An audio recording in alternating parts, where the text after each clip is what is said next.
குரு பிரம்மா குரு விஷ்ணு குரு தேவோ மகேஸ்வரः குரு சாட்சாத் பரபிரம்மா தஸ்மை ஸ்ரீ குருவே நமः. வணக்கம். இன்று திங்கட்கிழமை இரவு 7:15 ஆரம்பமாகும் டிஎன்பிஎல் போட்டிக்கான ஜோதிட ஆய்வுகள் என்ன கூறுகிறது என்பதை ஆராய்வோம். முற்றிலும் இது ஜோதிடத்தின் சூட்சமங்களே அப்படின்னு சொல்லலாம். அதாவது கிரக நிலைகளை ஆராயும் போது சந்திரன் அனுச நட்சத்திரம் 1ஆம் பாதத்திலும், செவ்வாய் பகவான் மகம் 1, புதன் பகவான் திருவாதிரை 1ஆம் பாதத்திலே பயணித்து கொண்டிருக்கிறார் அப்படின்னு சொல்லலாம். ஏனென்றால் முற்றிலும் ஜாதகத்தின் ஜோதிடத்தின் பதிவு இது. அதாவது மேற்கூறிய வீரர்கள் இப்போ ஏற்கனவே ஒரு ஆட்டம் ஆடி இருக்கிறாங்க. அவங்க யாரெல்லாம் களத்தில் இறங்குவார்கள், யாரெல்லாம் வெளியே போவாங்க, புது வீரர்கள் யாரில் வருவாங்க அப்படின்னு சொல்லி எந்த ஒரு விஷயமும் நமக்கு இப்போதைக்கு தெரியாது. ஏன்னா லைனப் விட்டு பின்னாடி தான் தெரியும். அப்போது கணிக்கிறதுக்கு நேர காலங்கள் பத்தாதுன்னு சொல்லலாம். ஏன்னா ஒரு வீடியோ போடணும்னா குறைஞ்சபட்சம் 3 மணி நேரத்தை ஒதுக்கணும். அப்போ தான் அதில் உள்ள சூட்சமங்களை கண்டுபிடித்து நாம் சொல்ல முடியும் அப்படின்னு சொல்லலாம். ஏன்னா நாம் பதிவில் சொல்கிறோம், இந்த வீரர் சிறப்பாக விளையாடுவார்னு ஒரு சொல்கிறோம். ஆனால் அந்த வீரரை எடுத்துருவாங்க, எடுத்துகிட்டு வேறு ஒரு புது நபரை கொண்டு வருவாங்க.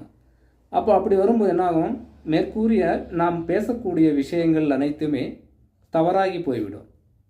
இதுதான் உண்மை. அது நேயர்களுக்கும் தெரியும்.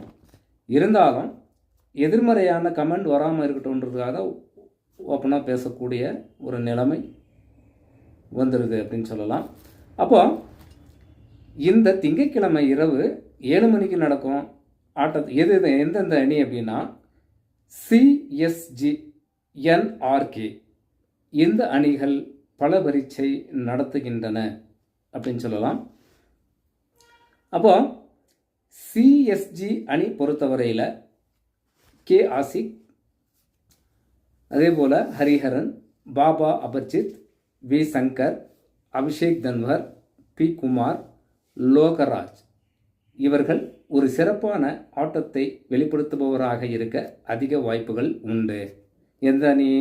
சிஎஸ்ஜி அணி பொறுத்தவரையில்.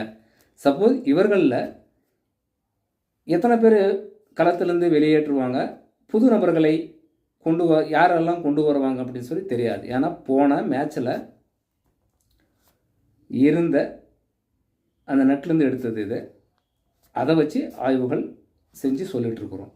அதே போல் என்ஆர்கே பொறுத்தவரையில் கார்த்திக், துரைசாமி, அஜிதேஷ், ஈஸ்வரன், ஹரிஷ், யாதவ், செரியன், யுதீஸ்வரன் இவர்கள் ஒரு மிக சிறப்பான ஆட்டத்தை வெளிப்படுத்துபவராக இருக்க அதிக வாய்ப்புகள் உண்டு அப்படின்னு சொல்லலாம். இது என்ஆர்கே பொறுத்தவரையில்.